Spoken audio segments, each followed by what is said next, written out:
là-bas. Ok, qui c'est qui a écrit la Haggadah de Pessah? Non, mais ce genre de questions, il faut toujours répondre à la même chose. Il faut dire nos sages. Vous risquez pas de vous tromper, c'est toujours le cas. On n'a pas précisé lequel, ni à quelle époque. Donc la Haggadah de Pessah, c'est certainement la seule mitzvah positive du soir de Pessah, qui est encore, d'après tout le monde, une obligation de la Torah. Parce que vous comprenez, le problème avec les mitzvot positives, je ne parle pas des mitzvot négatives, de Chametz qu'on n'a pas le droit d'avoir, etc., mais les mitzvot positives du soir du Seder, à l'époque du Beth Amikdash, il y en avait plein. Il y avait le Korban Pessah qu'il fallait donc consommer le soir du Seder, d'accord, et il y avait la Matzah et le Maror. Vous allez me dire, la Matzah et le Maror, il y a encore cette année, depuis que le Beth Amikdash est détruit, il y a quand même la Matzah et le Maror. Ouais, mais il y en a qui pensent, pas tous, mais il y en a qui pensent que puisque dans la Torah c'est écrit que il fallait manger en fait en même temps le Pessah, la Matzah et le Maror, comme il n'y a plus de Pessah, comme il n'y a plus de Korban Pessah, alors peut-être qu'il n'y a plus non plus de Matzah et de Maror. Mais la vérité, il y a une discussion pour savoir si c'est une obligation de la Torah ou pas. On va dire que c'est une obligation de la Torah. Mais en tout cas, d'après tout le monde, l'obligation qui reste encore aujourd'hui, tous les ans, c'est la Haggadah. Comme il est écrit dans le Passouk, Veigadeta, Levincha, Bayom Aou les morts, le jour anniversaire de la sortie d'Égypte, il y a l'obligation de transmettre à nos enfants l'histoire des sorties d'Égypte. Comme nos parents ont fait pour nous. D'accord ? Et bien nous, on doit faire pour eux. Quelle que soit ta profession, que tu sois avocat ou informaticien ou cordonnier, le soir du Seder, tu te transformes en enseignant et tu dois enseigner à tes enfants ce qui s'est passé à l'époque quand on est sorti d'Égypte. C'est dingue quand même à quel point on est fidèle à tout ça, puisque ça fait tellement longtemps, et chaque année, il y a un truc qui m'a toujours épaté, c'est que, vous savez, chaque année, ils sortent en Israël le hit parade des mitzvot. C'est-à-dire, quelles sont les mitzvot les plus populaires en Israël? Et bien, la première mitzvah la plus populaire, chaque année, c'est le Seder de Pessah. Avant Kippour, avant la Brit Mila, la mitzvah la plus populaire, c'est que les gens, ils s'assoient autour de la table, en famille, et ils lisent la Haggadah. C'est curieux quand même. C'est vrai, c'est curieux que ça soit justement ça, la mitzvah la plus... Pourquoi je dis que c'est curieux? Parce que quand tu réfléchis un petit peu, c'est pas très dans l'air du temps, cette histoire de Haggadah de Pessah. Il y a plusieurs trucs qui sont à l'encontre de ce qu'on a l'habitude de vivre dans ce monde qu'on appelle aujourd'hui le post-modernisme. Et par exemple... vous savez que dans le postmodernisme, normalement, il y a plusieurs narratifs. L'histoire n'est plus une science, c'est-à-dire chacun il raconte l'histoire de son point de vue, et ça vaut ce que ça vaut, mais moi j'ai mon narratif à moi, il n'y a plus de réalité, il n'y a plus de vérité, quoi. Toi tu racontes l'histoire comme ça, c'est pour ça qu'il y a tellement de gens qui remettent en question des trucs qui nous semblent évidents, y compris des événements historiques, quoi. Ouais, toi tu l'as vécu comme ça, moi je l'ai vécu autrement, et tout se vaut, et tout se vaut. Alors qu'ici, le soir du Seder, il n'y a qu'un seul narratif. C'est-à-dire, il n'y a que les Hébreux qui racontent leur narratif. Et je ne sais pas, vous n'avez jamais vu dans la Haggadah, par exemple, quelqu'un en plein milieu qui dit comment se fait-il que la pauvre maman égyptienne qui a perdu son premier-né, elle a dû pleurer dans son coin, et il est innocent, et pourquoi? On n'en parle pas de ça. On n'en parle pas. On raconte que du côté, d'un seul côté. Et c'est pas très... Dans l'air du temps, c'est pas très politiquement correct. Normalement, on est censé apporter les deux manières de voir les choses. Donc, premièrement, il n'y a qu'un seul narratif. Deuxièmement, c'est donc les bons qui gagnent. Les bons et les méchants, c'est les bons qui gagnent. Troisièmement, c'est un côté très, très national. Parce qu'évidemment, la sortie d'Égypte, c'est le peuple qui se crée à ce moment-là, pas l'individu. Vous n'avez jamais vu un juif qui est sorti d'Égypte tout seul. C'est tout le peuple qui est sorti en même temps. D'accord ? Donc c'est une fête qui met l'accent sur la nation, pas sur l'individu. Et là aussi, c'est pas très dans l'air du temps. Aujourd'hui, on a plutôt tendance à mettre l'individu au centre. Qu'est-ce que tu veux faire dans la vie ? Je sais pas, fais la chose qui te remplit le plus, qui te développe, qui t'épanouit le plus. Et c'est ça qui est important, c'est l'individu qui est important de nos jours. Alors voilà une fête où l'essentiel de la fête, c'est la nation. Et enfin, la famille. Bon, je ne vais pas vous brosser un grand tableau sur qu'est-ce qui arrive avec le concept de la famille aujourd'hui, Mais enfin, ça fait déjà quelques dizaines d'années que la famille, en tant qu'institution, est attaquée de tous les côtés. Pour trouver une vraie famille normale, normative, comme il y avait à l'époque, avec un père, une mère et des enfants, il faut se lever de bon matin. Aujourd'hui, si on se marie, parce que la plupart en plus ne voient pas pourquoi ils se marient. Or, Pessah, c'est d'abord une fête familiale. Donc c'est marrant, c'est une fête familiale, c'est une fête où la nation est ensemble, c'est une fête où il y a un seul narratif. Et les bons ils gagnent et les méchants ils perdent. Donc c'est tout pour déplaire, si vous voulez, à l'homme moderne ou post-moderne. Et pourtant, ça reste la mitzvah la plus populaire, celle qui est la mieux appliquée. Je ne sais pas pourquoi. Peut-être justement à cause de ça. Peut-être que justement les gens ils ressentent le besoin, comme tout vacille un petit peu, ils ressentent le besoin de s'accrocher à des valeurs sûres qui ont fait leur temps, qui ont prouvé, qui ont fait leurs preuves, etc. Et c'est possible. En tout cas, c'est une réalité. C'est une réalité. Alors, cette mitzvah de raconter la sortie d'Égypte tous les ans, le jour anniversaire de la sortie, depuis que c'est arrivé. Je suis un petit peu malade, c'est pas grave. Ça vient depuis un peu plus que 3000 ans maintenant. Ouais, c'est un truc qui existait déjà la première année de la sortie d'Égypte. Puisque dans le texte, au moment de la sortie, c'est écrit Vigaleta Levincha, dans la parashat Bo, au moment de la sortie, Vigata Levincha, Bayom Haou les morts. Chaque anniversaire, tu devrais raconter. Donc je suppose que les Hébreux dans le désert, l'année suivante, se sont assis en rond par famille, dans leur campement du désert, et ont raconté l'événement qu'ils avaient eux-mêmes vécu.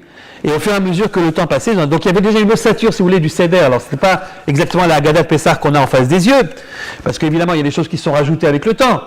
Je ne sais pas, prenez par exemple l'histoire de ces 5 rabbinim qui se retrouvent à Bnei Brak. Je suppose qu'ils n'ont pas été racontés la 2e ou la 3e ou la 13e année de la sortie d'Égypte. C'est des gens qui n'existaient pas encore, vous voyez. Mais enfin, malgré tout, il y avait un ossature. Par exemple, cette idée que si tu ne dis pas ces 3 trucs fondamentaux, alors c'est comme si tu n'avais pas fait la soirée du Seder. Il faut faire attention, il ne faut pas dormir à ce moment-là. Vous pouvez dormir avant, vous pouvez dormir après, mais là, quand vous dites celui qui n'a pas dit Shloshah Dvarim Ilou Pesach, Lo Yatsa Yedei Chovato, il faut être présent, parce que sinon, vous n'avez rien fait. Pesach, Matzah, Maror, il faut au moins raconter ce que c'est que le Korban Pesach, pas grand-chose, il y a quelques petites lignes, vous vous rappelez, dans le texte, un petit peu sur la Matzah, un petit peu sur le Maror, donc ça existait déjà, évidemment, dès le départ, ça existait déjà. Et puis au fur et à mesure, on a rajouté en effet des trucs. La dernière partie, elle a été rajoutée énormément, c'est-à-dire la dernière partie avec les chants que vous connaissez, etc., etc. Évidemment, ça s'est fait beaucoup plus tard. Mais enfin, on avait quand même, depuis le début, un texte pour pouvoir raconter, pouvoir faire la mitzvah de Vigata Levincha. Bon, dans ce texte-là, il y a un petit passage sympathique qui est celui des 4 enfants. Hein? Ouais. Alors, dites-moi, nos sages, qui ont donc écrit cette fameuse Haggadah, nos sages de l'époque du Talmud ou de la Mishnah, comment ils savaient qu'il y avait 4 enfants, 4 sortes d'enfants en Israël? Quand ils ont fait une étude sociologique, ils sont arrivés à la conclusion qu'il y a 4 enfants et pas plus. Hein? Comment vous expliquez ça? Je vais éteindre ce truc. Exactement. C'est pas qu'ils ont fait une analyse sociologique, ils sont arrivés à la conclusion qu'il y a 4 sortes d'enfants dans le peuple juif et pas plus et pas moins. Non. Ils n'ont pas dit qu'il y a 4 sortes d'enfants. Ils ont dit que la Torah, elle parle de 4 sortes d'enfants. Keneged Arba Banim Dibra Torah. C'est-à-dire ils ont pris le Chumash, ils ont pris un Chumash, et puis ils ont commencé à feuilleter, et puis ils sont arrivés à un passage. Il y a un passage qui dit, lorsque ton fils un jour te posera la question suivante, 2 points, ouvrez les guillemets, il y a une question. Ils ont continué à tourner les pages, un verset qui ressemble beaucoup, lorsque ton fils il te posera la question suivante. Et en regardant les questions, ils se sont aperçus que c'est des questions complètement différentes, et donc ils se sont dit, si c'est des questions différentes, sans doute, qu'on parle de genre d'enfants différents. Et donc, Keneged Arba Banim Dibra Torah, donc la Torah parle de 4 genres d'enfants. On se serait attendu à ce que le texte que vous avez devant les yeux dans le soir de Pessah, c'est une compilation des 4 passages où on voit les 4 questions et les 4 réponses. C'est-à-dire qu'en fait, que nos sages en question se sont contentés, si vous voulez, de prendre le passage qui se trouve ici, le passage qui se trouve là, le passage qui se trouve là, et ils les mettent dans un seul endroit, et comme ça t'évite d'aller chercher à droite à gauche. Mais ça n'est qu'une compilation. Quel n'est pas notre étonnement de constater que ce n'est pas le cas. C'est-à-dire que nos sages se permettent de faire bien davantage, et même, c'est assez osé de leur part, ils modifient Ma femme a raison, j'aurais dû voir le médecin. Il modifie les réponses proposées par la Torah. Vous imaginez ce que ça veut dire? C'est-à-dire, la Torah dit comme ça, lorsque ton fils te posera la question X, tu devras répondre la réponse Y. Ils viennent nos sages et disent non. Lorsque ton fils il te pose la question X, laisse tomber Y, j'ai une meilleure réponse, la réponse Z. Et ça, évidemment, tu peux le voir que lorsque tu compares. Et quand tu lis le texte de la Haggadah devant les yeux, tu ne vois pas que ce n'est pas les mêmes réponses, que ce n'est pas les réponses proposées par la Torah. Mais si tu as la curiosité d'ouvrir le Chumash, tu t'aperçois que les réponses ont été modifiées. D'où la grande question, pourquoi? Et de quel droit? Nos sages modifient les réponses proposées par la Torah, vous comprenez?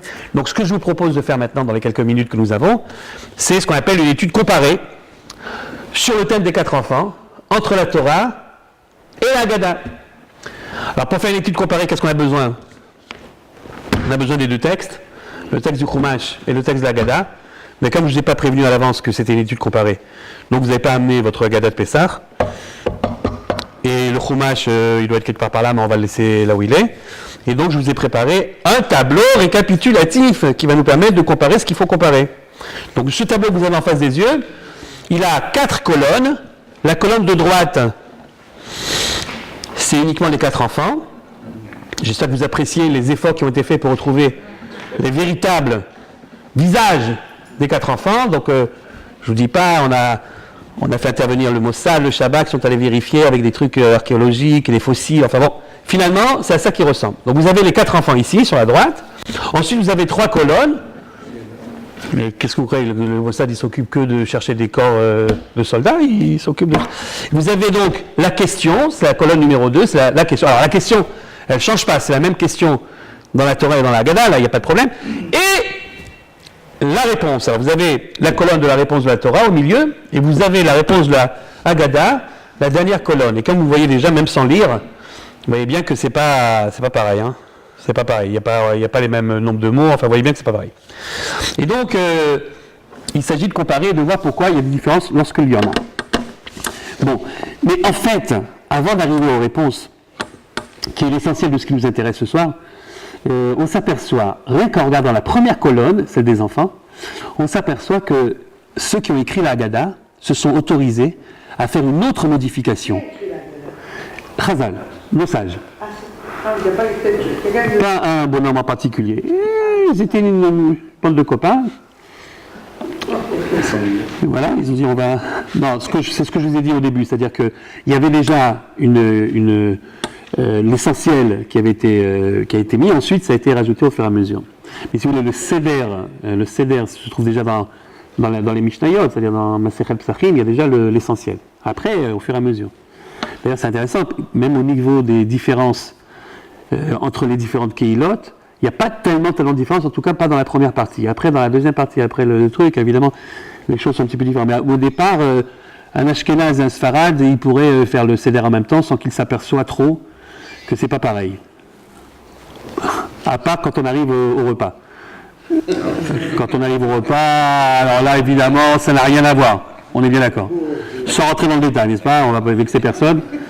Mais évidemment, ça n'a rien à voir.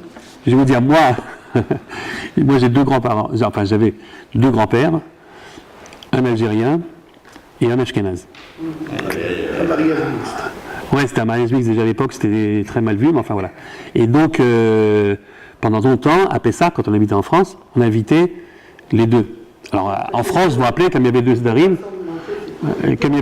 alors non, la façon de manger, c'était autre chose, c'était ma mère qui faisait, mais au niveau du Seder, il y avait donc l'Ashkenaz et le Séfarade. Et donc, pour leur faire honneur, et comme il y a 2, heureusement qu'il y a 2 jours là-bas. Alors, le premier soir, c'était l'Ashkenaz, le deuxième soir, c'était le Sfarad. Et l'année suivante, c'est le contraire. Le premier soir, c'était le Sfarad, et le deuxième soir, c'est l'Ashkenaz, attention. Et alors, chacun des 2 savait que c'était le Seder de l'autre. Et donc, ils ne devaient pas intervenir. Donc, ils n'intervenaient pas. Alors, ça se passait comme ça. Chaque année, c'était pareil. Le premier soir, l'Ashkenaz, ça commençait déjà comme ça. Il avait installé le plateau du Seder. Ok? Et puis il commence, Kadesh, Olcha, etc. Puis après, il va se laver les mains. Dès qu'il sort pour se laver les mains, l'autre, le grand-père Séfarad, il dit rien, il regarde sa Haggadah, il regarde le Seder, il dit oh là là, il met l'œuf ici, le truc là-bas. Il dit rien. L'autre qui est parti se laver, il sait que l'autre il a, parce que chaque année c'est pareil. Il revient, il dit rien non plus, il s'assoit, il regarde le truc, et il remet les trucs. Et l'autre est mort de à chaque fois. Et le lendemain c'est pareil, on s'en sert. Mais je veux dire, à part ces petits détails, franchement, la vérité, le Seigneur lui-même, il ressemble énormément. Non, alors ce que j'étais en train de vous dire, c'est qu'à part modifier les réponses. Non, mais c'est pas pareil, hein. Ah oui, alors là. Les mêmes. Tunisienne, c'est une chose, algérienne, ouais. Et comme c'est de la même. Alors c'est la même race, alors en plus c'est plus. Ah, non, mais c'est un Ashkénazi. Bon, ça va, c'est un Ashkénazi. Mais si c'est un Nord-Africain, il dit comment? Alors, et c'est là que ça commence à s'énerver. Vous savez comment ça marche. Alors, donc la deuxième modification qu'ont fait Chazal quand ils ont écrit les 4 enfants, ou plutôt la première en fait, avant les réponses qui sont différentes, c'est que regardez bien la première colonne. Non seulement vous avez les personnages, mais vous avez également en bas de chaque personnage la référence. C'est-à-dire où c'est que ça se trouve dans le Chumash. Ok? Et là, qu'est-ce qu'on s'aperçoit tout d'un coup? Que le premier, le Chacham, qui est le premier qui apparaît dans la Haggadah, il est dans Devarim en fait. Alors que le Racha, par exemple, qui vient juste après, il est dans Shemot, chapitre 12. Chapitre 12 de Shemot, Yud Bet, c'est la paracha de Bos, qui est normal, c'est la paracha de la sortie d'Égypte. Et en fait, le premier qui apparaît dans la Torah, c'est le Racha.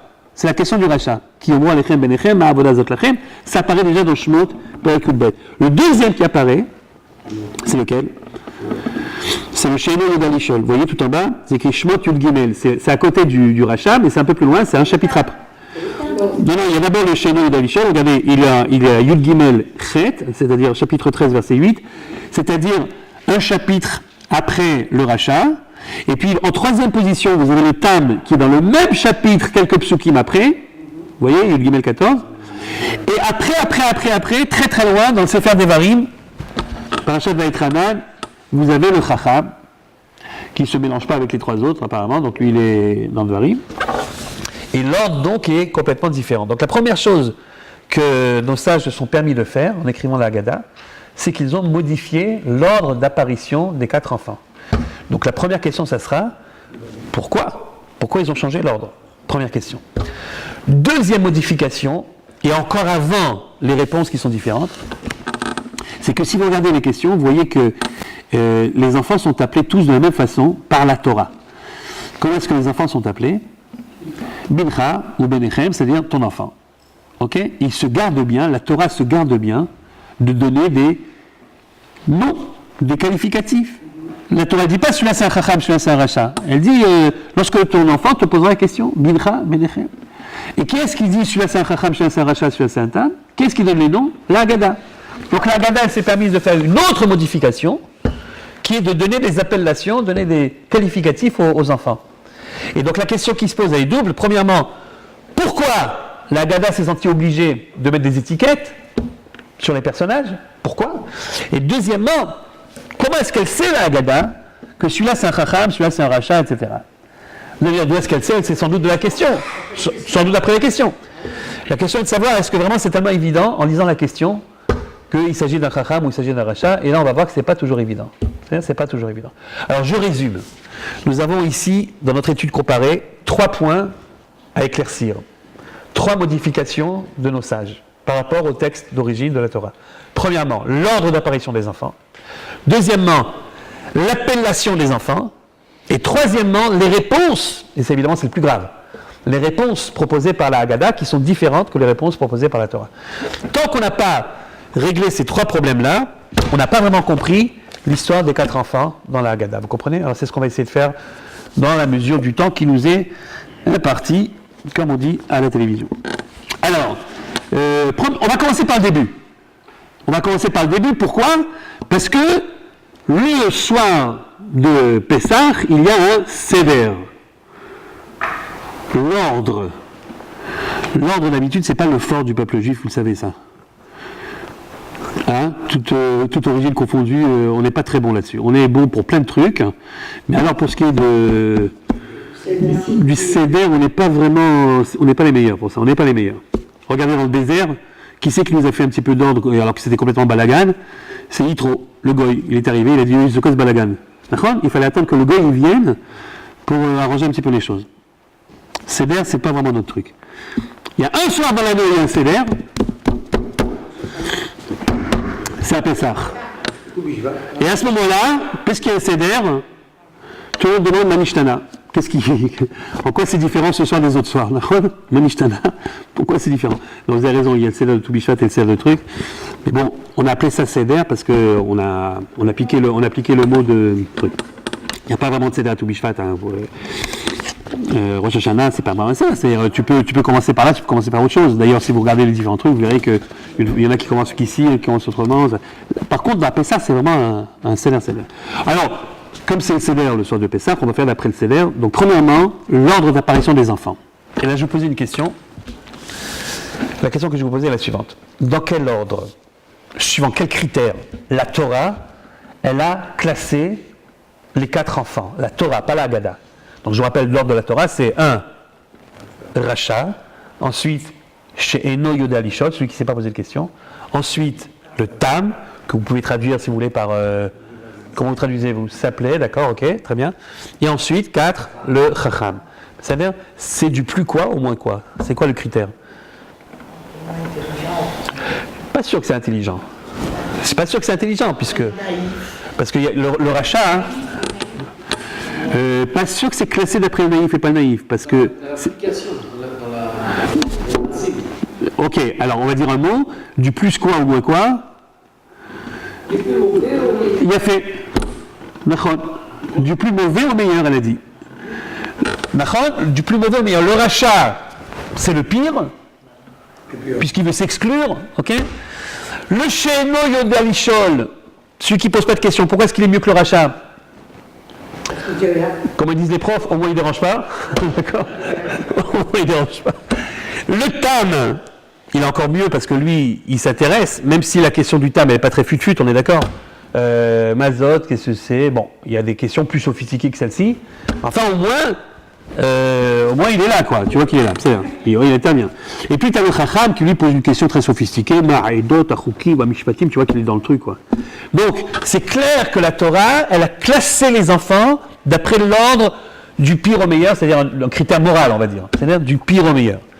Et ça renforce la question qu'on a sur les Chachamim, parce que si la Torah, elle avait parlé, ça aurait été possible, elle avait présenté les 4 enfants dans un ordre qui n'en est pas un. C'est-à-dire, par hasard, celui-là, l'autre, là, et que tu vois pas qu'il y a un ordre. Alors c'est normal que la Haggadah, quand elle vient faire un truc un peu plus systématique, eh ben, elle donne son ordre à elle. Seulement, c'est pas le cas, puisqu'on voit bien que la Torah, elle a un ordre. Alors pourquoi la Haggadah, elle a changé?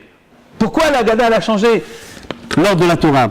Alors pour répondre à ça, il faut évidemment essayer de comprendre dans quel ordre la Haggadah, elle a classé les enfants.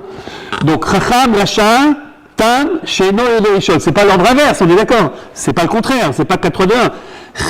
Chacham, Racha, Tam, She'eno Yoda Lishol, c'est du plus quoi, au moins quoi? Alors, si on dit que c'est du plus intelligent ou moins intelligent, ça veut dire que le dernier qui pose pas de questions, il est bête. Pas sûr. On ne sait pas pourquoi il pose pas de questions. Pas sûr que c'est une bêtise. Il ne comprend pas, peut-être, mais peut-être pas. Peut-être parce qu'il ne comprend pas. Peut-être parce qu'il comprend très bien, mais qu'il n'a pas envie de parler. Voilà. Mais ça ne veut pas dire qu'il est bête. Hein. Moi, je connais des gens qui n'ont pas envie de parler. Pardon? L'ordre de la Haggadah, c'est du plus quoi ou moins quoi? Il a fait mal. L'ordre de la Haggadah, c'est évident que c'est l'ordre d'intérêt. D'ailleurs, si vous regardez les questions, même sans les lire, mais vous regardez un phénomène au niveau des questions, les questions sont de plus en plus courtes. Le Chacham, c'est Ma, Ha'edot, Achuki, Vamishpatim, Asher, Tziva, Hashem, Elokeinu Etrem, 9 mots. Le Racha, Ma, Ha'avoda, Azot, Lachem, 4 mots. Le Tam, Mazot, 2 mots. Et le She'eno Yoda Lishol. Or, si la longueur d'une question est révélatrice de quelque chose, de quoi donc est-elle révélatrice? Eh bien, de l'intérêt. Plus la question est longue, plus tu vois que le type il est impliqué dedans. Donc le Chacham, si vous voulez, c'est le passionné. Ma'idot, Achukim, Mishpatim. Il veut connaître, il veut savoir quelles sont les lois. C'est pour ça sans doute qu'on l'appelle Chacham. Ouais, c'est un type qui veut connaître. Il est passionné. Le Racha, il est aussi intéressé. Sauf que l'intérêt du Racha, c'est un intérêt négatif. Mais lui, il veut pouvoir te dire ensuite, c'est pas pour moi ton histoire. C'est les bêtises ton histoire. Okay, mais pour pouvoir dire à quelqu'un ce que tu me racontes c'est des bêtises, il faut d'abord que tu l'entendes. Et donc, même si l'intérêt est négatif, l'intérêt il existe.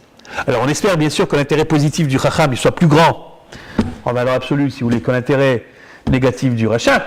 Mais malgré tout, le rachat c'est sûr qu'il a aussi un intérêt. Un intérêt dans les deux sens du terme. Hein. Il a un intérêt parce qu'il veut montrer que c'est pas pour lui. Donc il entend pour pouvoir dire c'est pas pour moi. Ok ? Le tam. Alors le tam, la vérité, quand il dit mazot, qu'est-ce que c'est ? Ça ne veut pas obligatoirement dire qu'il a un intérêt pour la chose en question. Vous voyez, il dit même pas qu'est-ce que c'est que la sortie d'Égypte, qu'est-ce que c'est que le sort du Seder, il dit qu'est-ce que c'est.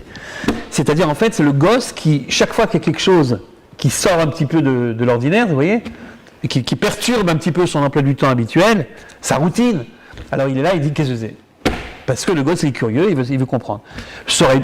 Il se trouve que c'est le Seder ce soir, mais ça aurait été, vous lui aurez raconté, je sais pas moi, Harry Potter, ok, il aurait posé la même question, il aurait dit qu'est-ce que c'est ? Comment ça se fait ? Ok ? Donc on va dire comme ça, il y a le passionné, il y a l'intéressé, il y a le curieux, et le dernier alors c'est quoi ? L'indifférent. L'indifférent. Et ici, il ne pose pas de questions, c'est parce qu'il n'est pas dans le coup. Et s'il n'est pas dans le coup, c'est parce qu'il s'en fout complètement. Alors, le Sheino d'Alishol, c'est le gosse. Il est à table du Seder parce qu'il ne veut pas faire de scandale. Mais pendant toute la soirée, il pense qu'à une chose. J'espère que cette année, ça ne va pas être aussi long que l'année dernière. Parce que l'année dernière, on a fini à 2h du matin. À cause de l'autre là qui est à la Yeshiva, il a cru bon de façon intéressante, il a posé plein de questions. Du coup, mon copain, avec qui j'avais donné rencard, à minuit et demi, il a poireauté en bas jusqu'à 2h. J'espère que cette année, ça va être plus rapide. Voilà, c'est à ça qu'il pense depuis le début jusqu'à la fin. Le Sheino et l'Alishol. Il est complètement à côté de la plaque. Tout ce qu'on fait dans la Haggadah, c'est pour pas que le gosse s'endorme. Tout ce qu'on fait dans la Haggadah, c'est pour ça. Parce que, comme on l'a dit tout à l'heure, la mitzvah de la Haggadah, Vehigata Levincha, c'est justement de transmettre le témoignage de la sortie d'Égypte à la génération qui vient. C'est tout le but de l'histoire. On peut même dire que toutes les préparations qu'on a fait avant, les 3 semaines de nettoyage, les 4 semaines de nettoyage pour certains, les 2 mois de nettoyage pour ma mère, Zichron HaLivracha, qui commençait à tout Bishvat, je ne sais pas pourquoi. Alors évidemment, à Pourim, après, tout était... il fallait recommencer. Ouais.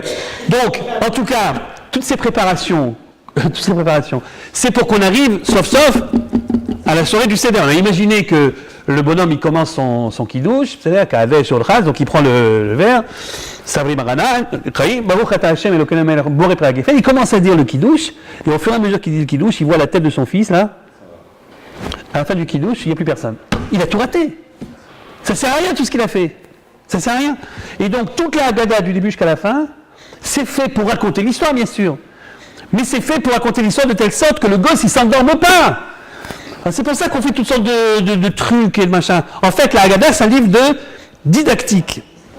C'est un livre de didactique. C'est un livre... Pardon ? Il faut faire la sieste après le vidéo. Il faut faire la sieste avant, ouais. Mais alors, bonjour. Hein. Parce que moi, j'ai essayé, mais... Je sais pas vous, mais...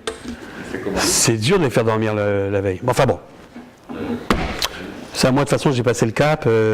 Maintenant, c'est les petits-enfants, chacun de ses parents, chacun son problème. Bon. On va pas non plus se casser la tête pour les petits-enfants. C'est fini, on a déjà donné, et voilà. Enfin bref, tout ça pour vous dire que la soirée du Seder, elle est pleine de trucs didactiques. C'est parce que le livre de la Haggadah, c'est un livre de pédagogie, en fait. Et on devrait même, en fait, prendre le Seder de Pessah, la Haggadah, et l'enseigner dans les écoles de formation de profs.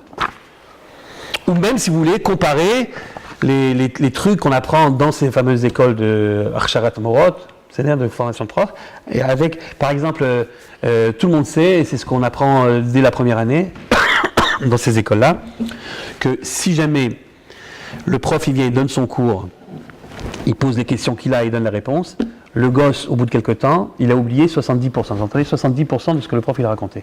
Si par contre, au lieu de déballer son cours, le prof il arrive à faire poser la question par l'élève avant de donner la même réponse, c'est-à-dire, alors le gosse retient 70% du cours. Donc un des trucs les plus connus, c'est de faire en sorte que le gosse lui-même pose la question. Comme ça, ils se l'approprient, vous voyez. C'est pour ça qu'on commence le Seder par la question des enfants, par le Manishtana. Et c'est pour ça également, comme on apprend toujours dans les mêmes écoles, qu'au lieu de raconter bêtement les choses, il faut le raconter avec, en variant les procédés. C'est-à-dire, pas toujours le prof qui parle. Une fois on fait lire, une fois on joue une petite scénette. Enfin, vous voyez, toutes sortes de... Sinon, on s'ennuie. Et qu'est-ce qu'on fait le soir du Seder? On fait ça. Tout le temps. C'est-à-dire, on pourrait dire, voilà, je vais te raconter les 10 plaies, alors il y a Dam, Sfardéa, Kilim, tout le monde s'en fout. Alors qu'est-ce qu'on fait? Alors nos frères d'origine séfarade, comment est-ce qu'ils font?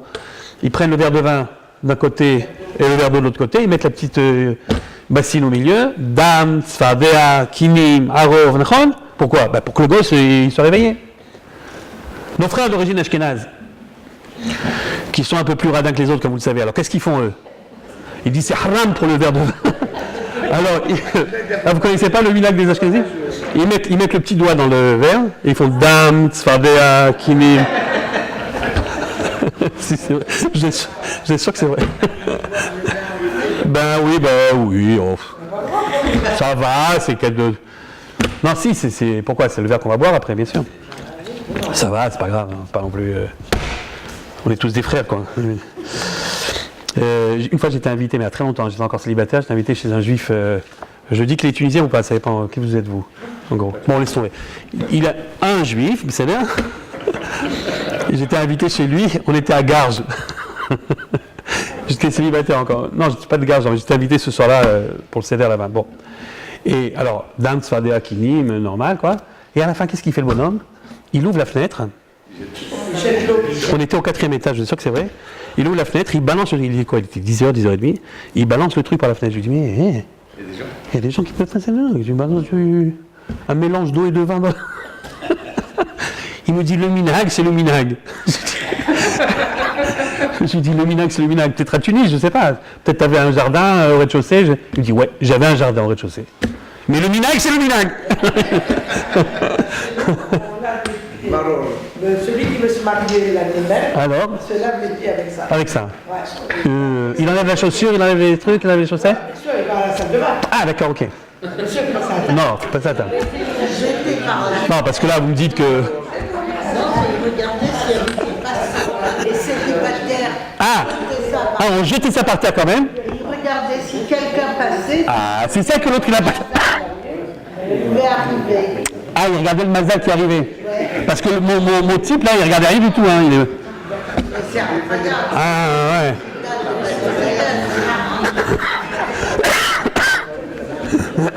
Mais c'est ça qu'il n'avait pas capté, l'autre. Il a jeté, il a rien regardé du tout. Il faut regarder, bien sûr. À l'époque. Il faut être sur qui ça tombe. Mais il y en a qui amenaient ça devant, il parlait devant le voisin, on lui voulait, qui n'était pas très sympa. Alors on lui mettait ça devant la porte, et comme ça... Il y en a une qui m'a raconté ça, une des élèves qui m'a dit ça, elle m'a dit... ouais, en France. Une fille cette année, elle m'a raconté ça, elle m'a dit, chez nous à la maison, on a fait comme ça. Il y en avait un qui nous faisait des problèmes chaque soir, il nous disait, ah, il est trop tard, il y a du bruit, etc. Il nous a énervés. On a mis le truc devant la porte. L'année prochaine, il a déménagé. Il n'était plus là, il a déménagé. Bon, enfin bref. Tout ça, y compris la ficomane, les jeux de la ficomane. Il y a un minhag, je crois que c'est les Djerbiens, mais je ne suis pas sûr. Ou peut-être les Yéménites, je ne sais plus. Il y a un minhag où on prend un baluchon et on tourne autour du truc en disant Kacha Etsano Mitzraim, avec un petit truc. Ah, Etmol, ça tout le monde. Ah, Etmol, bien sûr. Bah, Etmol, il n'y a que les Ashkenazim qui font pas. Non, ils font pas, non, mais ils sont pas très... Ils sont fragiles du cerveau. Ils ont besoin de... Ah, il faut rien. Etmol, il faut même pas, il ne sait même pas ce que c'est Etmol. Il regarde le plateau et c'est tout. Ah, il mange. Non, ils mangent, mais il ne faut pas passer le plateau. Et puis bon, ils ont d'autres trucs que je vous raconterai peut-être. Alors, en tout cas, tout ça pour vous dire que la Haggadah, c'est un livre de pédagogie. Et bien justement, c'est ça qui explique la différence entre la classification de la Torah et la classification de la Haggadah. Comme ce n'est pas les mêmes livres et qu'ils n'ont pas les mêmes buts, ces livres, alors évidemment, la Torah, elle classe autrement que la Haggadah. La Torah, ce n'est pas un livre de pédagogie. La Torah, c'est un livre de morale. La Torah, depuis le début, depuis Bereshit jusqu'à la fin, la Torah, elle n'a qu'un seul but, c'est de t'apprendre qu'est-ce qui est bien et qu'est-ce qui est mal. C'est tout. C'est pas un livre d'histoire, c'est pas un livre de science, c'est un livre de morale. Qu'est-ce qui est bien, qu'est-ce qui est mal. Alors des fois elle te dit de manière directe, ça c'est permis, ça c'est interdit, ok. Et des fois elle te dit de manière détournée. Elle te raconte une petite histoire, elle te dit par exemple, et Moshe il a tué l'Égyptien, ok. Et toi tu dois déduire que lorsque tu vois quelqu'un, un innocent qui est agressé, ben, tu dois être courageux et prendre son parti, ok. Ça c'est bien. Donc, mais le but c'est toujours avec une moralité dans l'histoire. Il y a toujours. Alors c'est vrai que de temps en temps, on peut au détour d'un verset apprendre aussi une information scientifique ou une information historique, mais c'est pas du tout le but du bouquin. Le livre de la Torah, c'est un livre de Moussa. Donc c'est normal que la classification des enfants soit une classification d'ordre moral, c'est-à-dire en l'occurrence du pire au meilleur. Ça aurait pu être du meilleur au pire d'ailleurs, c'est pas grave. Mais en tout cas, c'est une classification d'ordre moral. Tandis que comme la Haggadah, c'est un livre de pédagogie, donc la classification des enfants, c'est d'après un critère pédagogique, en l'occurrence du passionné à l'indifférent. Parce qu'en fait, c'est ça le vrai problème de l'enseignant, c'est comment faire pour attirer, capter l'attention des élèves. Quand il rentre le prof en classe, c'est la seule chose qui l'intéresse. Comment je vais faire pour que cette fois-ci, ils ne vont pas dormir comme la dernière fois, c'est tout. Tout le reste, quand on dit le prof il prépare son cours, j'espère qu'il ne prépare pas le contenu de ce qu'il va enseigner, qu'il est censé déjà connaître. Qu'est-ce qu'il prépare ? Il prépare comment le connaître. Ok ? Très bien. Et c'est très important ce que je veux dire parce que si vraiment c'est ça la différence, alors ça va nous aider tout à l'heure. Lorsque tout à l'heure on verra les modifications concernant les réponses, il faudra comprendre que c'est pas qu'il y a une discussion entre les deux, entre la Haggadah et la Torah, mais simplement la Haggadah, la Torah elle te dit quoi dire, et la Haggadah elle te dit comment le dire. Ok ? Comment le dire ? C'est-à-dire, elle transforme simplement le message en quelque chose qui est audible par le gosse en question. Mais il n'y a pas de marloquette, il n'y a pas de discussion entre, évidemment, il ne se serait pas permis, nos sages, d'aller à l'encontre de ce que la Torah demande. Simplement, ils traduisent le message de la Torah de manière à ce que pédagogiquement le gosse puisse l'entendre. Mais il y a d'ailleurs une autre explication. Jusqu'à quelle heure on est là, nous ? On doit terminer là ? C'est le moment de passer à l'essentiel. Non, parce que je vais vous dire quand même, s'il ne m'avait pas dit ça maintenant, je vous aurais dit qu'il y a une autre explication pour l'ordre des enfants dans la Haggadah. Bon, je lui disais rapidement, entre parenthèses, vous la connaissez sûrement d'ailleurs, il y a quelqu'un qui disait que les 4 enfants, en fait, c'est un seul enfant à différents stades de son évolution. Vous la connaissez celle-là ? À différents stades de son évolution. Alors, à quel moment il est Eno Yodel Ishol ? Bébé. Quand il est bébé, il ne pose pas de questions. D'abord parce qu'il n'a pas l'usage de la parole. Mais c'est plus profond que ça, c'est que même si par miracle, le bébé il avait l'usage de la parole, il ne pourrait pas poser de questions quand même. Pourquoi ? Parce que quand il est dans le ventre de sa mère, le fœtus, il croit à juste titre que lui et sa mère, c'est la même chose, c'est un seul organisme. Maintenant, le fait qu'il soit sorti, même quand on a coupé le cordon, le gosse, il n'a pas compris encore ce qui s'est passé. Et il continue à croire que lui et le monde qui est autour de lui, c'est la même chose. Il n'a pas une conscience que c'est un être à part. Même la tata qui vient, qui dit que il est mignon, il croit que ça fait partie de lui-même, vous voyez ? C'est-à-dire que pour poser une question, tu es obligé d'être conscient que tu es un bonhomme à part, que l'autre, c'est l'autre, et que l'autre a des informations que toi, tu n'as pas. Alors tu lui poses la question. Okay, mais comme le gosse, il n'a pas ça, il ne peut pas poser de questions. C'est pour ça qu'il est Eno Yodalisha. Dès le moment où il commence à avoir l'apprentissage de la parole, donc il commence à dire un mot, 2 mots, 3 mots, 4 mots, etc., c'est le moment où il commence à prendre conscience de lui-même, et c'est donc le moment où il balbutie, et finit finalement par poser toujours la même question à ce moment-là, c'est Mazot. Et là, il arrive dans le stade, si vous voulez, du Tam. Vous voyez, c'est le gosse qui dit qu'est-ce que c'est. Alors évidemment, plus le vocabulaire devient riche, et plus la question elle est un petit peu sophistiquée. Mais quand tu graves derrière, c'est toujours la même question, Mazot. C'est toujours Mazot. Comment il arrive au stade de rachat ? Oh là là, il arrive assez rapidement malheureusement. Mais pour un petit mot sur le Tam, ça dure très longtemps en effet. Pour répondre à votre question, ça dure assez longtemps l'histoire du Tam. C'est-à-dire des fois c'est insupportable quoi pour les parents. Au bout d'un moment quoi. Pourquoi, comment, pourquoi. Bon, ça va, il se découvre et les trucs. Non, je parle du Tam. Il est encore là. C'est un long stade. Moi j'avais une de mes filles, elle avait 6 ans. Et elle m'a posé la question une fois, comme ça, à papa, pourquoi le déchet, pourquoi le gazon, il est vert ? On habite à un petit village, pourquoi le gazon, il est vert ? Je dis, mais tu voulais qu'il soit de quelle couleur ? Alors elle me dit rouge.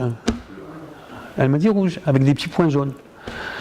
Et je lui dis, ben écoute, alors j'avais lu le bouquin qu'à l'époque on faisait lire tous les parents. Tout se joue avant 6 ans. La Bible des parents qu'il fallait absolument lire. Tout se joue. Et dans le bouquin Tout se joue avant 6 ans, il y avait écrit, il ne faut surtout pas mentir aux enfants. Alors moi, je dis, bon, ben, je fais un effort surhumain pour me rappeler d'où vient le verre, du truc au lycée, puis je lui dis, c'est à cause de la chlorophylle, ma fille. Alors elle me fait, ah. Un quart d'heure après, elle revient, elle dit, ah bah, mais c'est chlorophylle. Et c'est là que je me suis dit que le bouquin, finalement, c'est pas grand-chose, ouais. Parce que alors, à ce moment-là, si t'es pas censé lui mentir, t'es bien embêté. D'après le bouquin, j'aurais dû dire, je sais pas. D'accord ? Mais c'est là que j'ai compris que le bouquin ne disait pas toute la vérité et qu'on avait le droit de mentir aux enfants. Et alors je lui ai raconté qu'il y avait une fée qui adorait le verre. Et elle se balade dans le ciel et puis elle balance la poudre verte et elle était très contente. Ah, là on était tranquille. Elle a pu poser. C'est une bêtise de dire qu'on n'a pas le droit de mentir aux enfants. La vérité entre nous, c'est une bêtise. Parce que je vais vous dire, les enfants, ils ont peur du monde dans lequel ils se retrouvent tout d'un coup. Ils sont tout petits et les gens sont très grands, déjà.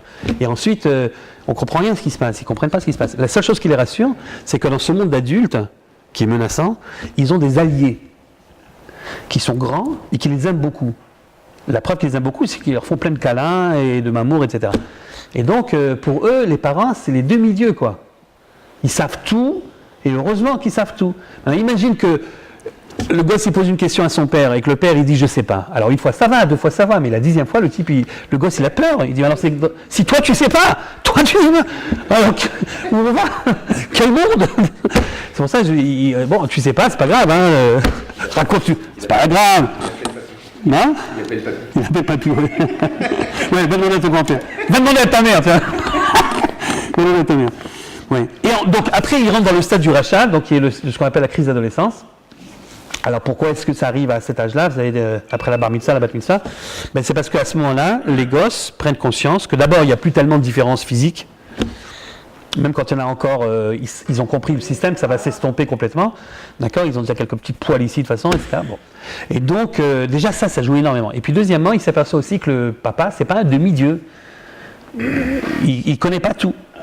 Et puis troisièmement, ils s'aperçoivent aussi que les parents ne sont même pas capables de respecter leurs propres principes. Parce que le père, il n'arrêtait pas de lui dire « c'est pas beau de mentir, tu sais ». Et chaque fois qu'il y a le type qui téléphonait et que c'est moi qui prenais le téléphone, alors le père, qu'est-ce qu'il lui dit ? Qui c'est qui est au téléphone ? Je sais pas.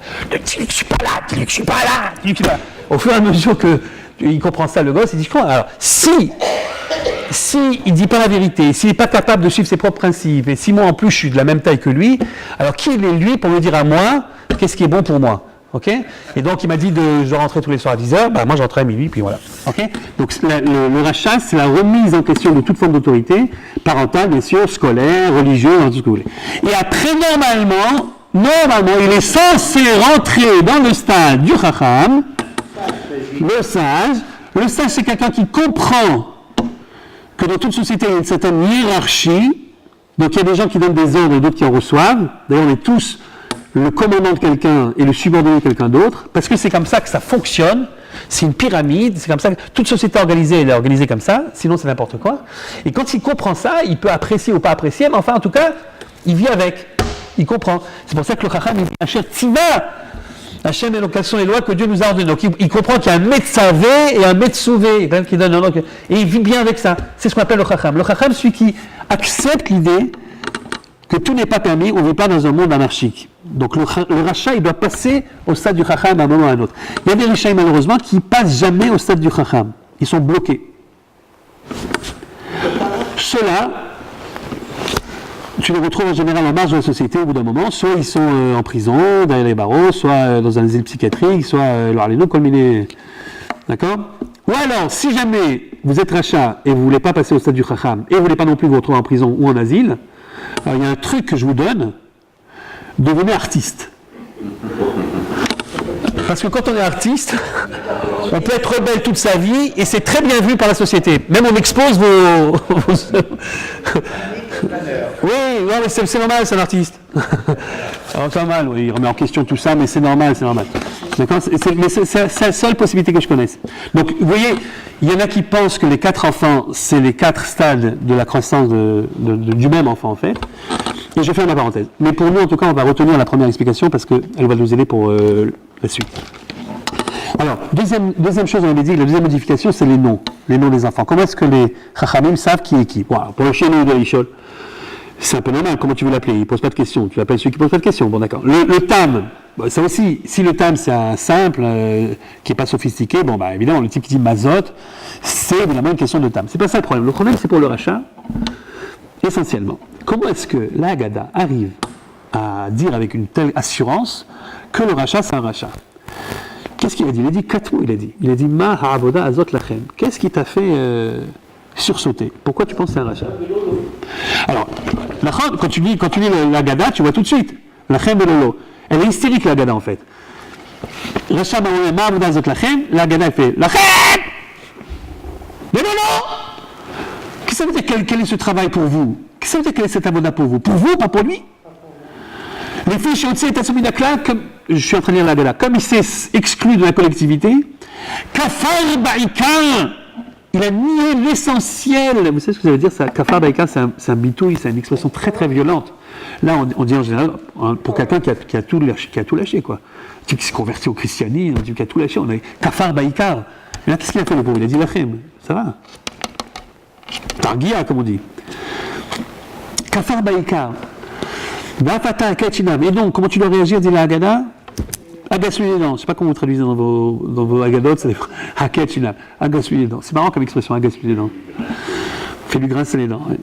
Alors, j'ai lu une fois une explication du Rav Perron, qui était, à un moment, il était ministre de l'Éducation nationale. C'est pas si longtemps que ça, hein. Il se passe tellement de choses dans ce pays qu'on croit que ça fait un siècle. Qui sait le Perron? Il était ministre de l'Éducation nationale, figurez-vous. Et donc, il a écrit une fois dans son bouquin que son père était dentiste. Et lui aussi, il se posait la question, pourquoi est-ce qu'on utilise Akeh Chinav, ouais.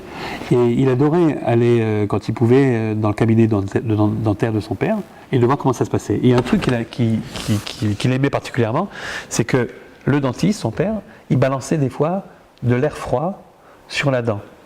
Et pourquoi ça l'amusait? Parce qu'en général, quand il faisait psh, le patient, il disait « Ah !» Et il adorait de voir le patient. Il disait, ah!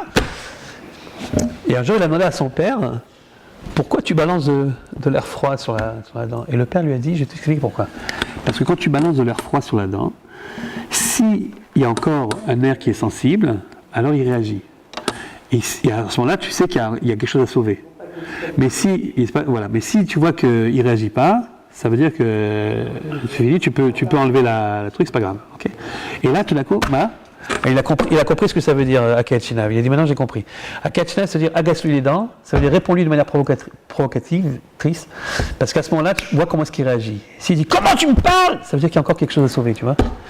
Mais s'il dit bon, tu peux dire ce que tu veux, j'ai rien à faire, et puis il s'en va, ça veut dire que là, c'est terminé. C'est joli comme explication, d'accord? Très jolie explication. Ouais. Étonnant que ce soit de Shai Piron, d'ailleurs. Pourquoi?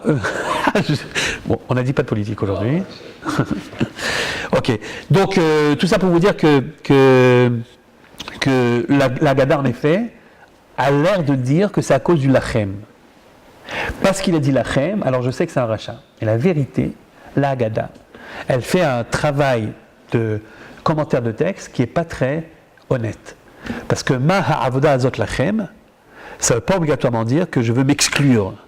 Si vous regardez un petit peu le contexte là-bas du verset, il s'agit du Korban Pessah tout simplement, c'est-à-dire on est dans le Shemot Perek Yudbet donc, et c'est Dieu qui parle, il dit à Moshe, dis-leur comment est-ce qu'on fait le Korban Pessah, le jour de la sortie, enfin, l'époque du fameux Pessah. Et puis, il termine en disant, et sache que ça, cette histoire de Korban Pessah, c'est pas seulement cette année que tu vas le faire, mais jusqu'à la fin. Chaque année, même quand tu seras, comme il dit explicitement, même quand tu arriveras en Israël et que vous serez installé sur votre terre, vous ferez encore le Korban Pessah.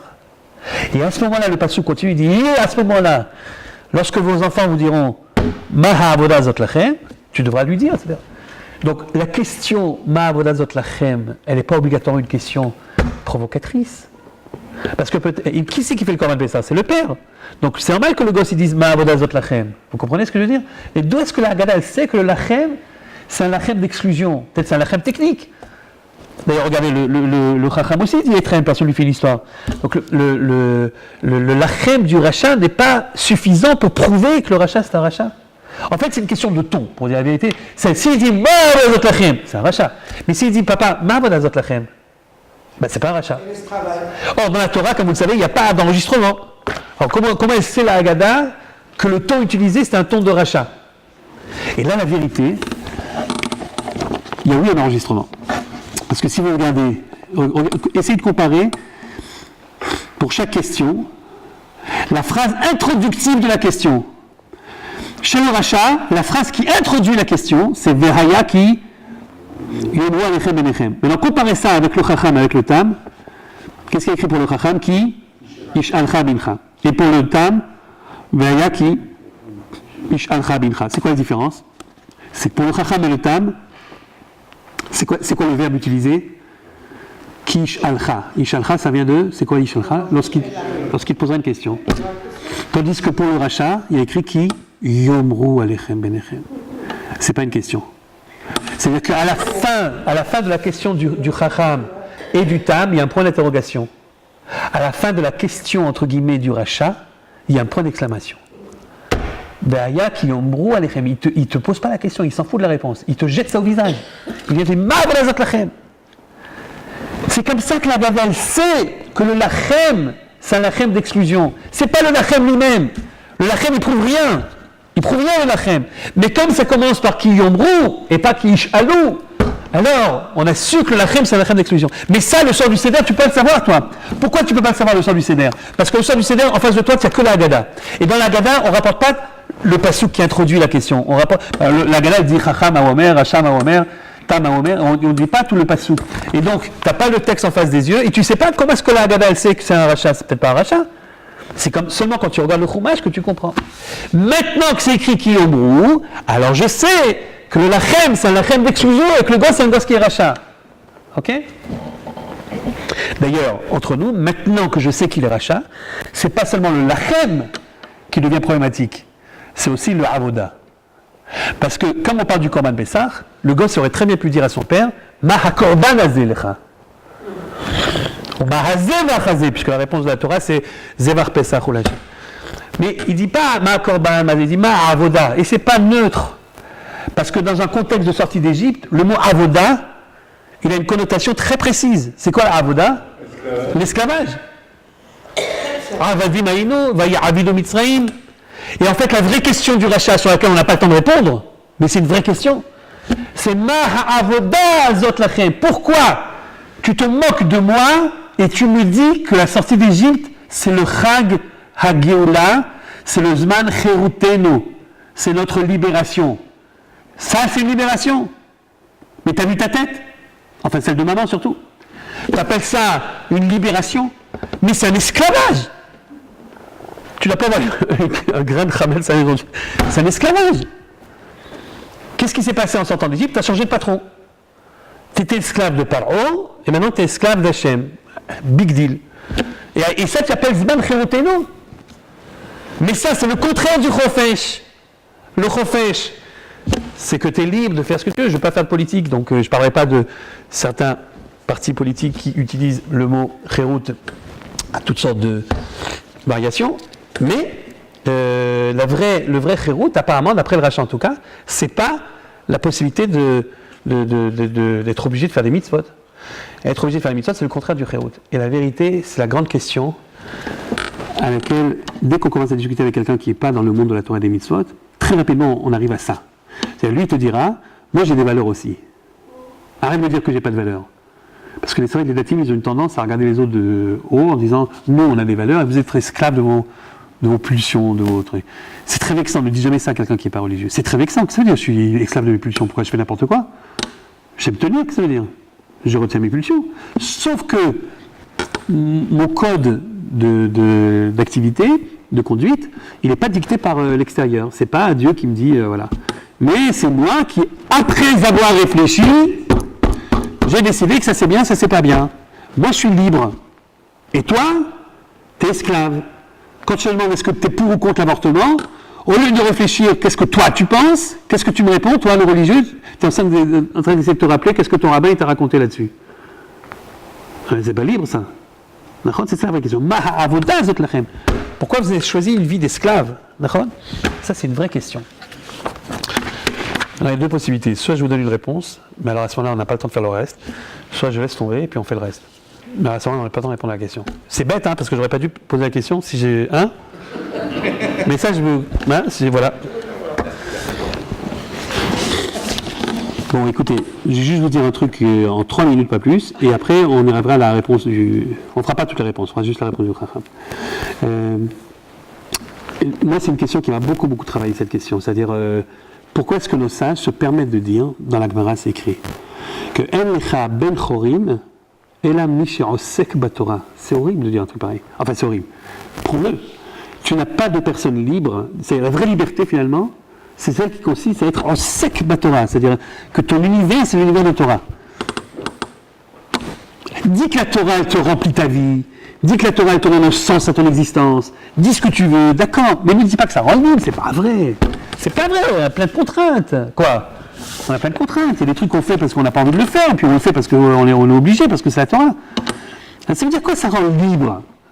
On parle libre, d'ailleurs, on le dit bien, on dit Ol Malchut Shamim, Ol Mitzvot, c'est le joug des mitzvot. D'accord? Anachnu Avda Bekut Shabelech, on est des Avadim d'Hashem. Avodat Hashem, on appelle ça Avodat Hashem. Non, alors comment tu peux dire en même temps que ça s'appelle Avodat Hashem, et en même temps tu dis En Lecha Ben Chorin, Al Tikri Chavot El Cherut, En Lecha Ben Chorin, Mish Osek Batorah. C'est quoi ça, par un slogan, c'est quoi? On peut dire qu'elle ne rend pas libre, mais qu'elle nous montre le chemin de la liberté. En faisant quoi?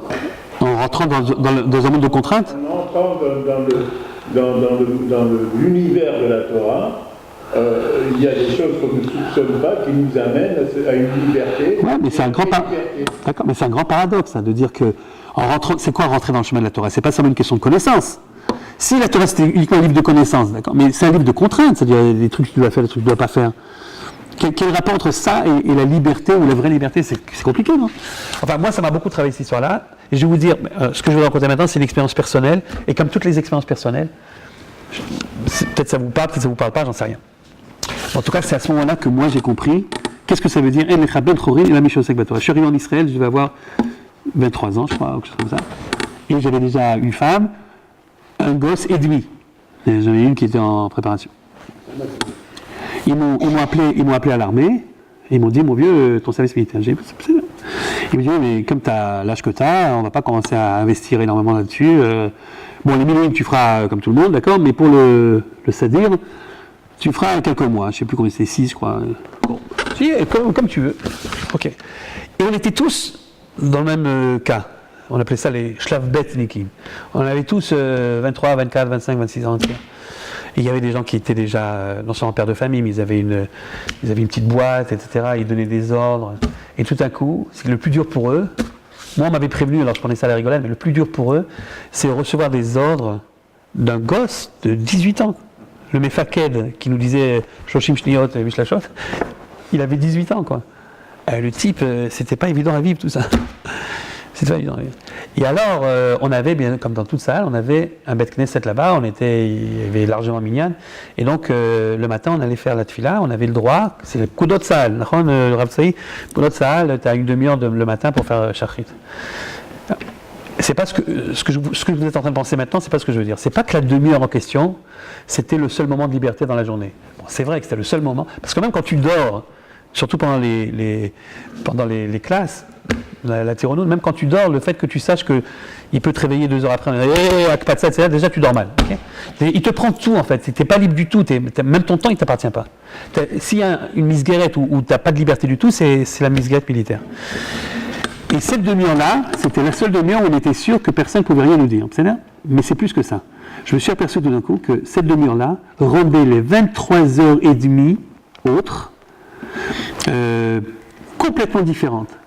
C'est tout d'un coup, on se rendait bien compte que c'était une convention, un jeu qu'on jouait, parce qu'on était bien d'accord, lui et moi, le Mefaked et nous, enfin surtout lui, que pour faire des bons soldats, il fallait passer par là. Okay, alors, comme on voulait des bons soldats, donc on passait par là. Mais c'était un jeu, on est les esclaves de personne. La preuve, c'est quand il s'agit des choses essentielles, c'est-à-dire ma relation avec Hachem, alors, il il n'a pas son mot à dire. Et pas seulement parce que c'est écrit sur le Pkudot de Tzahal. Si j'avais fait l'armée en France, et que je suis en plein milieu de ma Hamida, et que le commandant il vient et me dit va me chercher je sais pas quoi, tu crois que je m'arrête de faire l'Hamida? Bah putain, je suis en train de faire l'Hamida. Il peut après faire ce qu'il veut, me punir s'il a envie, etc. Mais pendant que je fais l'Hamida, je fais l'Hamida. C'est ça que ça veut dire Enlecha ben chorin, la Mishosek Batora. On est de toute façon esclaves. De toute façon, on accepte sur nous un système qui nous contraint. Alors la Torah, elle te dit comme ça, esclave pour esclave, je te conseille d'être esclave de l'absolu, esclave d'Hachem, et celui qui accepte d'être esclave d'Hachem, il ne sera plus jamais esclave des hommes. C'est ça que ça veut dire, Enlecha ben chorin. C'est pas que tu peux faire ce que tu veux, mais en décidant que c'est Akadosh Baruch Hu qui est ton maître, plus jamais personne ne pourra être ton maître. Ni ton père, ni ton directeur de thèse, ni ton directeur d'école, ni celui qui te dit il faut venir travailler Shabbat. Dès que ça touche quelque chose d'essentiel, ah non, slicha, j'ai qu'un seul Dieu, j'ai qu'un seul maître. Pour le reste, je suis prêt à jouer le jeu parce que j'ai bien compris qu'il fallait bien dans la vie que certains dans les autres. Mais tu ne me transformeras pas en esclave. Même si je suis en prison en Russie soviétique, c'est ça le Enlecha ben chorin et la Mishosek Batora. C'est ça que ça veut dire. Et en plus de ça, comme le petit 18 ans qui nous faisait les misères, il était lui-même religieux, il avait une kippa sur la tête, alors il venait prier avec nous au Beth Knesset tous les matins. Et là, je ne vous dis pas le côté surréaliste du truc. Hein. Imaginez, donc, on est en plein Tyranno, donc c'est très... Et il vient, alors tout d'un coup, il y a une sorte d'atmosphère qui n'a rien à voir. En plus de ça, on met le talit. Alors on ne voyait même pas ces dargotes, on ne voyait plus rien. On était tous la même chose, quoi. Et en plus, moi je suis Lévi. Et lui, c'est un Israël. Alors il montait au Sefer après moi. Alors je regardais comme ça, exprès. Je regardais comme ça, ok. Il me regardait comme ça, un petit sourire. Et ça voulait dire que, ok, là, on est dans la vraie vie. Et quand on va sortir dans une demi-heure, chacun il va reprendre son jeu, son rôle. Mais c'est pas la vérité. T'es esclave de personne. C'est ça, Enlecha ben chorin. C'est ça le grand truc. Donc, il ne reste plus de temps, donc j'ai juste vous expliqué la différence entre la réponse de la Haggadah et de la Torah sur le Chacham uniquement. Le Chacham qui est un Chacham parce qu'il est capable de dire Ma'haedot, Achukim, Amishpatim. C'est quoi le vrai Chacham? Le Chacham, c'est celui qui est capable de classifier, de classer ses connaissances. Dans la Torah, il n'y a pas écrit voici la liste des Chukim, voici la liste des Mishpatim, c'est tout mélangé. Et le Chacham tout seul, il a su. Le Chacham, c'est celui qui dans sa tête, il a des tiroirs avec des étiquettes, et chaque fois qu'il apprend quelque chose, il sait dans quel tiroir le ranger. On appelle ça en français l'esprit de synthèse. Okay, alors, il y a des gens qui peuvent rester des années dans les shivot, ils ne sont pas chachamim pour autant. Ou des années dans les facs, ça ne rend pas plus chacham pour autant. Ils peuvent accumuler des connaissances. Mais si tu ne sais pas les ranger, ouais, alors tu n'as pas la chokhma. Ma'haedot, achukim, mishpatim, ça c'est un chacham. Et alors la réponse, regardez la réponse de la Torah. Donc lui il demande quelles sont les lois. La Torah. La Marta Levincha, tu diras à ton fils. On est tous contents d'avoir un enfant chacham qui demande des lois. Et le type, il est passionné par les halachot. Il veut faire une chevouta avec son père, il veut étudier avec lui. Les halachot, Shulchan Aruch, la Gemara. Alors, tu lui diras, Avadim Aïnou et Pharaon d'Israël. On était esclaves de Pharaon en Égypte. Si ça avait été arrêté là, la réponse, le gosse, il aurait dit, Nazekacho. Moi, je t'ai demandé une halacha, et toi, tu me racontes. On était esclaves en Égypte. Tu crois que je ne sais pas qu'on était esclaves en Égypte? Si je sais qu'il y a Aïdot, Rukim, Mishpatim, j'ai appris ça, au Talmud Torah, j'ai appris ça. Alors, regarde la suite. Dieu nous en a sortis avec une main forte. Nous. Shabbat Shalom. Ça, je ne sais pas, je sais. Il a toujours l'espoir que ça va changer dans le passouk d'après.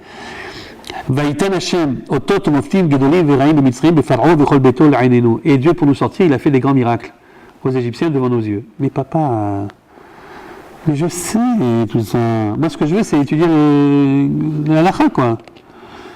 Il nous a sortis de là-bas. Les man avulotanu et teklanu et haaretz, pour nous donner la terre d'Israël. Qu'est-ce qu'il y a? Tu fais du sionisme maintenant? Et je te demande de la halakha. Qu'est-ce que tu me racontes l'histoire de... Moi, je sais bien qu'on est pour entrer en Israël. Hachem nishba l'avotenu, très bien. Et seulement après, la Torah dit, mais alors il nous a ordonné de faire toutes ces lois. Oh, sauf que tu parles bien. Alors les lois. Alors lesquelles de lois? Rien. Bon, la sorte le ira et Hachem, il faut craindre Dieu, le tovenu kol hayamim, ça serait une bonne chose pour nous. Mais papa, je sais que c'est une bonne chose pour nous. Je te demande quelles sont les lois. Ma'haedot, achukim, amishpatim. Qu'est-ce que tu me racontes de l'histoire?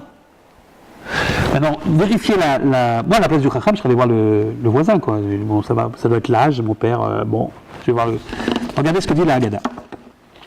À la question Ma haïdot achukim mishpatim asher tzima Hashem l'konetrem, la Gada elle dit Afata imolo kilchot apesach, toi aussi donne-lui une halakha de Pesach.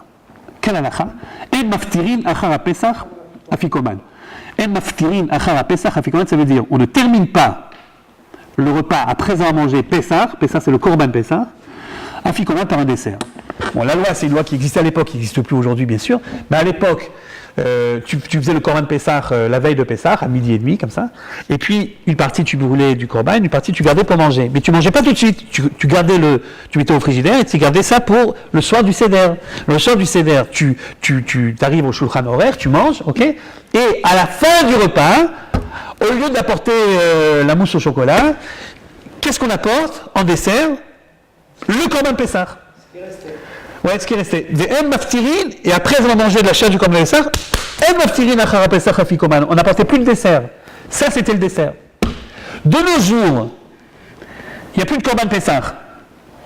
Mais en souvenir de cette mitzvah, on mange la fikoman. C'est-à-dire les juifs ne sont jamais à court d'imagination. Il n'y a plus de korban Pessah. D'accord, mais on a de la matzah. Alors, on va imaginer que la matzah, c'est de la viande du korban Pessah. Pas n'importe quelle matzah, celle du milieu, qu'on a coupée au début du Seder. Et celle-là, on va l'appeler afikoman pour se rappeler de la halakha. Et celle-là, on va la manger à la fin du repas, et après, on ne mangera plus rien. Comme à l'époque, presque. Ça n'a pas le même goût. Ça n'a pas le même goût. Il y a une histoire qu'on raconte sur un truc, il paraît que c'est vrai, je ne sais pas si c'est vrai ou pas, mais c'est une histoire qu'on raconte, d'après ce qu'on raconte, ça s'est passé en Alsace.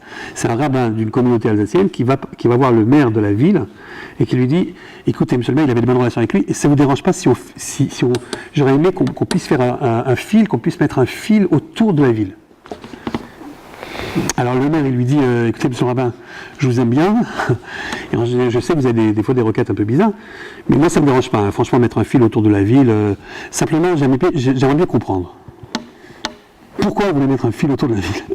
Il dit mais parce que vous savez, chez nous, il y a le Shabbat.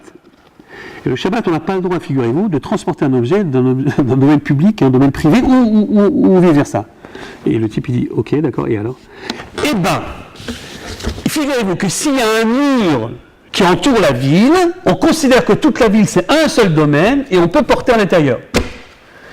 Je dis d'accord, mais vous n'avez pas demandé de faire un mur autour de la ville, vous avez demandé de faire un fil autour de la ville. Il dit oui, c'est parce que quand on fait un fil, on s'imagine que c'est un mur. Alors lui, il fait, il ne pouvait pas vous imaginer qu'il y a un fil. Il y a des limites à l'imagination. Il faut quand même qu'il y ait quelque chose. Alors là, ça, c'est quand même ça, ok? Mais là, je vous pose la question. Laquelle des deux réponses est la plus appropriée? Celle de la Torah ou celle de la Haggadah? Ni l'une ni l'autre. Ni l'une ni l'autre. Ouais, pourquoi ni l'une ni l'autre? Parce que la première, elle ne répond pas. Complètement à côté, la première la Torah, et la Haggadah non plus. Quoique, malgré tout, c'est une halakha. Voilà. Il sait que le type, c'est une halakha, que le type il est intéressé par la règle, mais évidemment la grande question c'est pourquoi justement celle-là et pas, surtout à Pessah, il y a tellement d'halakhot, pourquoi justement celle-là, ok? Alors je vais vous dire comment est-ce qu'il faut comprendre l'histoire de la fikoman ici. Le gosse qui est chacham, il veut étudier la halakha. Quelles sont les lois, et d'autres, qui mishpatim, et c'est tant mieux. Il vaut mieux 1000 fois avoir un gosse qui est chacham qu'un rachat, ou pire, un chéno d'Alishol qui n'est même pas dans le coup. C'est-à-dire, chéno d'Alishol, tu viens avec ton baluchon, tu tournes 10 fois autour de la table, tu passes le truc sur la tête, il s'en fout, il est pas... Tu viendrais en maillot de bain pour faire ton seder et ça ne le dérangerait pas plus que ça, vous voyez, le chéno d'Alishol, c'est le pire des cas, le chéno. Alors évidemment, tu as un gosse qui est chacham, t'es content. Sauf que même le chacham, il a un problème. Il y a un risque avec le chacham. C'est que s'il est tellement passionné par les halachot, quelles sont les lois, il risque de croire que être juif, c'est connaître les différentes halachot et les appliquer. Donc, je connais 1, 2, 3, 4, 5, 6, 7, 613, je les applique et je suis un juif, 100%. D'accord? Alors, la vérité, si c'était vrai, alors le judaïsme serait une religion. Parce que c'est quoi une religion? Une religion, c'est des gens qui ont en commun de croire à 1, 2, 3, 4, 5 principes et de pratiquer 6, 7, 8 choses. Alors comme ça, tu es bouddhiste, comme ça, tu es chrétien, tu es catholique, je sais pas. Et si vraiment le judaïsme, c'est une succession de halachot, alors c'est une religion. Alors le père, qui a très peur que son gosse prenne le judaïsme pour une religion, Il dit, écoute, je suis très content que tu es tellement passionné d'Halakha. On va y arriver. On va étudier. Okay, mais n'oublie jamais. Avadim haïnu les pharaons de Mitzrayim. Ça a commencé par une histoire, par un événement historique qui nous a tous pris ensemble dans un destin commun. C'est pour ça que tu es juif, mon fils. C'est pas parce que tu fais Shabbat. C'est pas parce que tu manges kasher que tu es juif. C'est parce que tu es juif que tu dois faire Shabbat et kasher. C'est pas pareil. On est un peuple qui a une religion, mais on n'est pas une religion. Et c'est très très important de faire ce distinguo. Très important. Alors, tu es intéressé par la halakha, je vais t'en donner, moi, des halakhot. Ça manque pas. Mais surtout, n'oublie pas, il y a une histoire. Avadim haïnu les pharaons de Mitzrayim. Qui est juif? D'après la halakha, qui est juif? Celui dont la mère est juive. C'est-à-dire, est juif celui qui est le maillon d'une chaîne qui remonte jusqu'à la sortie d'Égypte. C'est ça, tu es né juif. Mais quand tu es né, tu ne fais pas encore de mitzvah, tu es né juif. Et on te demande, parce que tu es juif, de te réaliser en tant que juif. Et donc évidemment qu'on a une religion. Mais on n'est pas la religion. Le juif qui ne fait pas Shabbat, qui ne fait pas Kashrut, c'est un juif, à 100%. Il n'y a pas de problème. Tu peux épouser sa fille. Il peut compter pour Minyan. Alors ne raconte pas qu'il n'y a que de halachot. Il n'y a pas que de halachot. Il y a une histoire. Et s'il y a une histoire, il y a aussi une géographie. C'est pour ça qu'on parle d'Eretz Israël. Parce que les pays ne sont pas donnés aux religions. Les pays sont donnés aux nations. Et comme tu es une nation, tu as droit à un pays comme n'importe quelle nation. Alors, Avadim haïnu les pharaons, tu as bien compris tout ça? On a une histoire passée, on a sans doute une histoire à venir, et on a un pays. Une fois que tu as compris tout ça, on peut parler c'est ça qu'il faut dire aux gosses. Ouais. Mais là, justement, c'est une sorte de contradiction ce que vous avez dit au début, parce que vous avez dit que la tchouva de la Torah, c'est du moussard, et la tchouva de la Hakeda, c'est de la pédagogie. Ah, ouais. Alors que là, la réponse de la Torah, en fait, c'est de la pédagogie. C'est pas de la pédagogie. C'est dire à l'enfant, dis pas mon fils que... C'est pas pédagogique. C'est ce qu'il faut lui faire passer comme message. Mais si tu lui dis ça comme ça, la Torah, elle te dit quoi lui dire, mais pas comment lui dire. Parce que si tu dis comme ça, si tu dis, tu veux connaître la halakha, assis-toi, je te raconte. On était esclaves en Égypte, mon fils, etc. Qu'est-ce qu'il va faire le gosse? Il va partir au bout de la troisième phrase, il s'en va. Parce qu'il a l'impression que tu racontes une histoire qu'il connaît par cœur. Il n'a pas compris ce que tu veux. Lui, ce qui l'intéresse, c'est la halakha. Alors qu'est-ce qu'elle fait la Haggadah? Elle transforme le message de la Torah en quelque chose de pédagogique. Elle dit, il veut de la halakha. Il veut de la halakha. Donne-lui la halakha. Mais choisis la halakha de telle sorte qu'en réfléchissant sur la halakha, il va comprendre le message que tu veux lui faire passer. Alors dis-lui, sache qu'on ne prend pas de dessert après le Korban Pessah. C'est un chacham le gosse. Il va te dire, mais pourquoi? Tu vas dire, mais t'as qu'à voir, c'est écrit dans la Gemara, regarde, Psachim, dernier chapitre, chapitre 10. Il regarde, il revient, il dit pareil, c'est écrit, Kedei sheishaer tam Korban Pesach bape koloto alayla. Pour que le goût du Korban Pessah te reste dans la bouche toute la nuit. Pourquoi le goût du Korban Pessah, il devrait rester toute la nuit? C'est pas très agréable d'abord. Et puis on a mangé tellement de choses, on a mangé du charosset, de la matzah, du truc, on a bu 4 verres de vin. Pourquoi justement le Korban Pessah? Mais parce que c'est le plus important, mon fils. Et pourquoi c'est le plus important? Si tu veux savoir pourquoi c'est le plus important, amène-moi le chumash. Amène le chumash, il regarde, tu vois, il y a écrit ici, Dam, Tzvadea, Kini, Maror, Devershrit, 9 plaies. Et la 10e, avant la 10e plaie, il y a une afsaka. Avant la 10e plaie, tout à coup, on arrête tout. Et Dieu dit, maintenant vous allez prendre le dieu égyptien, vous allez le tuer, vous allez mettre le sang du dieu égyptien sur les frontaux de votre porte, et seulement celui qui fait ça, il sort d'Égypte. Et celui qui ne fait pas ça, c'est pour ça que ça s'appelle Pessah. Et celui qui ne fait pas ça, il ne sort pas. Après seulement, il y a la 10e plaie, qui est la plaie qui va les faire sortir d'Égypte. Moralité, si tu veux être juif et sortir d'Égypte, tu dois être capable de prendre une part à ton propre destin. Tu ne peux pas recevoir une liberté si tu n'es pas toi-même actif dans l'obtention de cette liberté. Tu ne peux pas regarder les 10 plaies et profiter de la sortie. Tu dois prendre une part dans ton histoire. Tu dois rentrer dans l'histoire. Tu dois pas faire ce que Manitou appelait le lèche-histoire. Il appelait ça comme ça, Manitou. Mais je disais, il y a des gens qui font du lèche-vitrine, ils regardent la devanture du magasin et puis ils rentrent jamais à l'intérieur. Et Manitou disait, il y a des gens qui font du lèche-histoire. Ils regardent passer l'histoire et ils rentrent pas à l'intérieur. Que tu veuilles étudier dans les yeshivas, les mitzvot, les chukim, les mishpatim, très bien. Mais quand tu t'enfermes dans ton Beth Midrash, laisse la fenêtre ouverte. Parce qu'autour de ton Beth Midrash, autour de ta yeshiva, il y a un peuple qui vit. Et tu dois être conscient de ce qu'il vit et participer. Et s'il est heureux, tu dois te réjouir avec lui. Si on t'apprend tout d'un coup qu'on a fait des pieds et des mains pour 37 ans après retrouver le corps d'un soldat disparu, ça doit te remplir de fierté. Sinon, il y a un problème avec toi. Sinon, tu vis une religion et tu ne vis pas l'appartenance à un peuple. Si tu n'es même pas au courant qu'on a ramené le corps de Zecharia Abarmel, ça veut dire que ta yeshiva elle est fermée hermétiquement et tu n'es même pas au courant qu'un peuple continue à vivre. Alors, d'accord, tu m'étudies la halakha très bien, mais réjouis-toi lorsque le peuple se réjouit, lamente-toi lorsque le peuple est dans le malheur, combat lorsque le peuple est en danger. Si tu sais que tu fais partie du peuple, alors bien sûr qu'on a également une Torah, on a également des mitzvot, on a également des halachot, on a également une religion, très bien. Mais n'oublie jamais. Et c'est ça toute l'histoire du En Maftirin Achar Pesach Vikoman. Là-dessus, tu dois aller te coucher, avec le goût du Korban Pesach dans la bouche. Savoir qu'on ne peut pas sortir d'Égypte si on n'a pas pris une part active à son propre destin. Yiratson, chez Zemacheye, Chag Sameach.